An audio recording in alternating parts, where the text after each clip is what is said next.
Hey guys, how are you? David here. It is September 10th, 2009, the day right after Apple's It's Only Rock and Roll But We Love It event. I believe it's called that. If not, I'll fix it in the title above. Just like every September for the past few years at least, Apple has their music media event where they usually introduce new iPods, usually an iTunes update, usually as well as an iPhone update here and there. Not a major update. It's usually software updates, bug fixes, or anything like that. So this year was no different whatsoever. Apple once again rolled out new iPods, a new iTunes update, a new iPhone update, as well as iPod Touch, software update that is, and stuff like that. So this video is a kind of a quick breakdown of those details, and I'm going to go in depth at the end about the iPod Nano. So let's do this and enjoy. Alright, so first up, I want to talk about iTunes 9. This is a big software update for iTunes. Apple has opened up the gate to so much more content with iTunes 9. Keep in mind, I did watch the keynote before watching this video. In my opinion, it's better to watch the keynote first, then make a video, which is my case, because that gives you a better idea of what happened at that keynote, how Steve presented himself. Speaking of Steve, let's rewind a little bit here. Steve Jobs made an appearance. How freaking cool is that? Now, I won't lie. When he walked out on stage and he got that standing ovation for like a minute, I had chills in my arms. That's just the kind of person I am. That kind of stuff gets me going. I love that kind of stuff. It was so cool to see Steve Jobs back on the stage after his liver transplant, his fight with his medical problems and all that stuff. But he's back on stage. He looks well. Yes, he does look skinny, but what do you expect? One, he's a vegetarian, and two, he's been undergoing surgery for a while. So apparently, he's eating a lot of ice cream to try to regain weight. So I think that's really cool. So anyway, I thought it was really nice of Steve to actually take the time to thank the donor who unfortunately died in a car accident in his mid-20s for donating his liver to Steve Jobs, which is just an awesome and generous donation, because come on, it's a liver, guys. It's pretty serious stuff. And I thought it was really nice as well that Jobs also took the time to thank the Apple community and Apple itself, the executives, all those important people. So it was very cool to see that personal side of Steve Jobs rather than just business. So anyway, let's get back into iTunes 9 here. I have my video blog notes here, so don't think I'm reading off a script. That's not my style. So anyway, my first bullet note is slightly altered app interface. Yes, iTunes 9 is now more shiny. The buttons have that more gel-like look. Icons are more 3D-ish. At first, I was a little turned off, to be honest. I thought it was a little too shiny looking. But then again, just like with change of anything, you get used to it over time. It's been about 24 hours since I updated to iTunes 9, and I'm perfectly happy with it. And I don't know if you've noticed yet, you probably have, but if you're playing a video in iTunes, it now has the same playback control interface as QuickTime 10 does in Snow Leopard. So I find that kind of cool that they're slowly transitioning the effects over to all the new software updates. So that's a sign of things to come with in terms of OS 10.7? Yeah. Or OS 11 eventually. Who knows when that's a long way away. I'm kidding. Alright, and then next we have a redesigned iTunes Store interface. You guys know I'm all about interface, and Apple did a fantastic job with this. The iTunes Store has been completely remodeled. Not remodeled in terms of functionality, because it functions exactly the same but better. It's easier to preview songs. It's easier to buy songs by one click from the the top 10 menu. It's just easier to navigate. And overall, the store is just much better looking. It's more shiny. Shiny's always good. And stuff like that. Home sharing. Up until before yesterday, you could always share your music and content via a local area network, aka LAN. But you could only view and listen to that content. But now you can finally share that content, meaning you can drag it. For instance, my dad's iMac G5. Once he upgrades, I'll rewind and use a better example. I upgraded my PowerBook to iTunes 9 as well. I set up home sharing both on my PowerBook and my Mac Pro right here, and I copied a song from my Mac Pro over to my PowerBook G4 using home sharing, and it worked beautifully. It was perfect. This is a big deal since we own two Apple TVs in the house. We have one Apple TV in my room, and then we have an Apple TV downstairs in the living room, which is my dad's. And there are times where we want to watch The Office, but I usually buy the episodes via iTunes in my room. Yes, we can do the shared TV shows feature, but it's much more convenient to copy over to his iTunes and sync it to his Apple TV. That way we don't have to be on the network to share their content. I'm really talking a lot here, so let's just move on. iTunes LP. This is kind of like the classic music stuff where you get booklets, extras, artwork, videos, and stuff like that. Very cool. They showed it off in the keynote, and it does look pretty awesome. Movie extras. Basically, it's DVDs on iTunes now. You get these special menus, you get extras, you get behind-the-scenes footage, commentary. Basically, what you get on DVDs, you are now able to get on iTunes. So that is cool that they're kind of bringing that back and they're merging the best of both worlds. And then finally, we have iPhone and iPod Touch app management. This is part of the iPhone 3.1 update that came out, as well as for the iPod Touch. You can finally manage your apps much easier, drag and drop within iTunes, and then sync it to your iPhone or iPod Touch, which I just have to say, finally, that's a great, great feature that will save a lot of time rather than dragging everything with your finger. And then finally, we have better syncing overall. Syncing music and content is just overall easier. You can sync specific artists within playlists and stuff like that, and overall everything is just better. I realized I didn't talk about Geniuses, the Refined Genius experience and stuff like that, so I didn't cover everything. I'm just covering the things that I think are the most important. Alright, so next up we have iPhone 3.1. I'm not really sure the exact list, to be honest, of what this actually of what this update applied. So just go to apple.com/iPhone or that's not really the point of this video. The point of this video is to really focus on iPod and iTunes, not iPhone or iPod Touch, if that makes sense. Alright, next up we have iPod Shuffle. Real quick, larger capacities. They have 5 colors and even cheaper. I believe it's 5 colors. And then they have the special edition stainless steel, which is $100. Apple Store exclusive, I believe. May not be. But $100 is a little steep in my opinion. But I gotta say, the Shuffle is growing on me. I'm still not crazy about the too simplistic design and how small it is. But like with anything, a change, as I mentioned earlier, I'll get used to it over time. So not a big deal. Overall, good update. iPod Touch. Larger capacities, guys, is always good. It's now up to 64 gigabytes. That's a lot of space in terms of flash drives, guys. Flash drives are getting larger and cheaper, which is good. Before you know it, we'll be up to 128 gigs. Maybe this time next year. Who knows?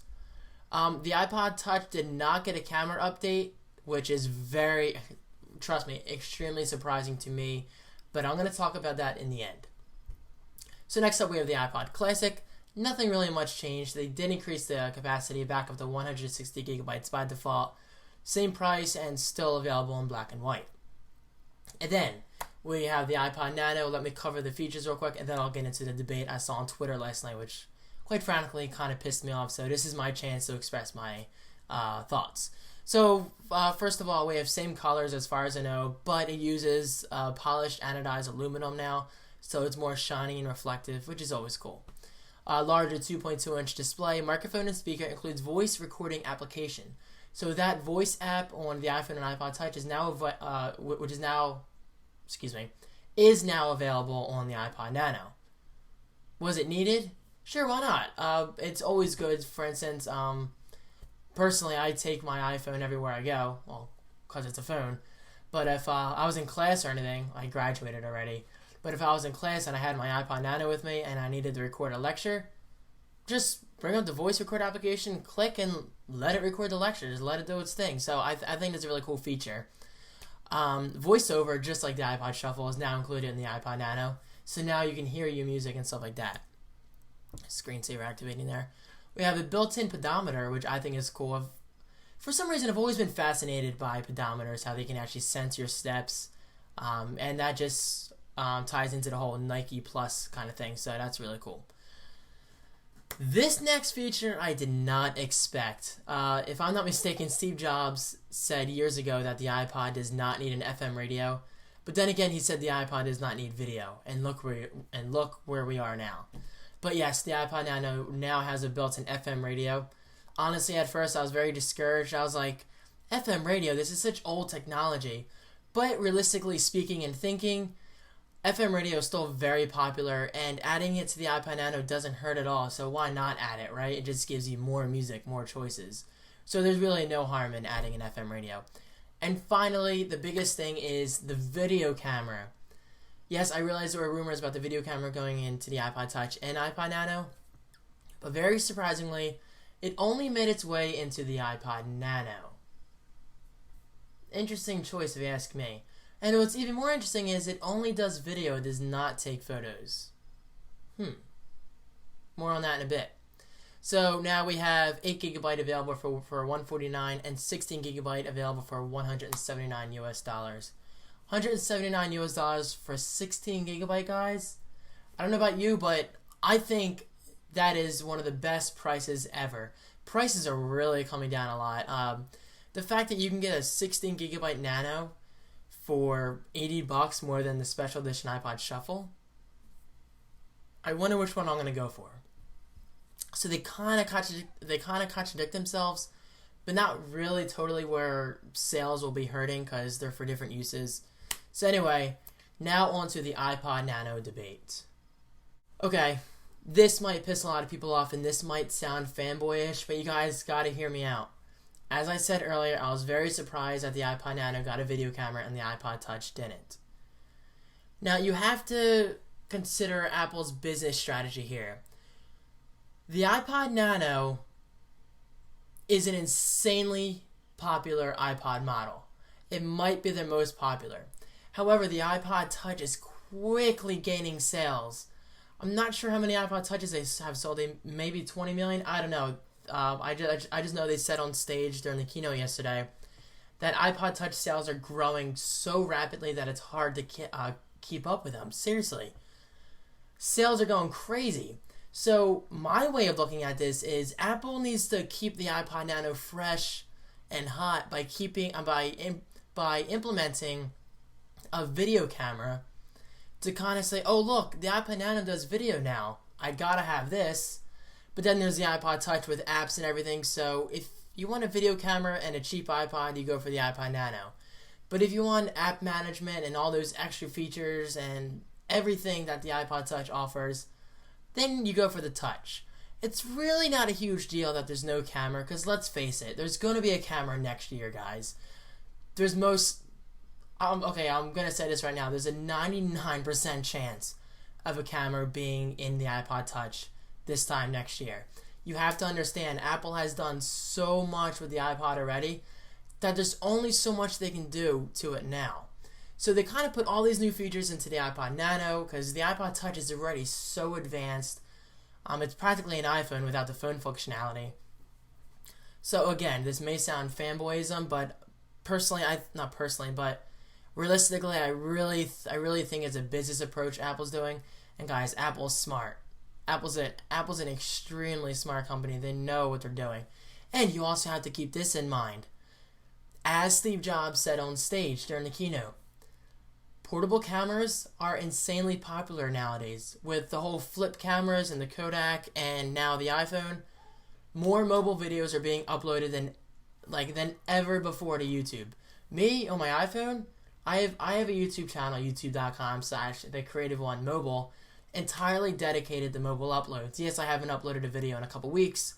That's because I've been busy with work and such and other things and making other videos and web design and freelance work and all that stuff. Life, basically.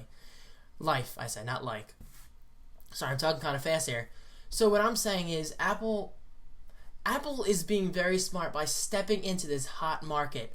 They need to get people to notice that the iPod does video.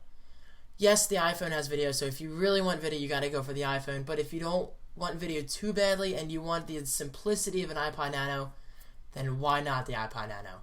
You have to understand they're getting into the video market more and more, and the iPod Touch, you gotta admit, is a big gaming device. It's a huge gaming device. So anyway, I've probably repeated myself a lot in this video, and I apologize for that. You guys know how I get with this stuff. I get really into it, and I just had to express my thoughts. Was I disappointed by the iPod Touch updates? Honestly, yes, I was very disappointed. But you also have to remember, Apple never, ever promised us any new features in the iPod Touch. This is simply our own faults for following rumors on such as MacRumors.com or the unofficial Apple weblog and sites like that. Guys, we cannot go by these rumors. Rumors are not facts, they're rumors. So you got to keep in mind, Apple never promised us any new features. So what they give to us, we have to simply appreciate. Come on, guys, we have music in the size of our hands, this small. Yes, this is the second generation shuffle. But guys, look how small this is. It's a freaking earring. Hello. So my point is we have to appreciate technology and not whine about this kind of stuff. Am I calling you a whiner? Not personally. I'm just saying you gotta back off a little bit and let Apple do their thing. They're a company, guys. They're very smart. After all, if it wasn't for the iPod, we wouldn't be having this discussion today. You have to keep that in mind. And I realize I'm saying that a lot. So I'm just going to go because I'm talking way more than I meant to in this video. And wow, over 17 minutes. I did not mean to do that. Thanks for watching, guys. Check out the creativeone.tv as well as forumbytes.com. That's BYTES. Forumbytes.com. Follow me on Twitter, twitter.com/thecreativeone. Thanks for watching, and I'll see you in my next video. Take care.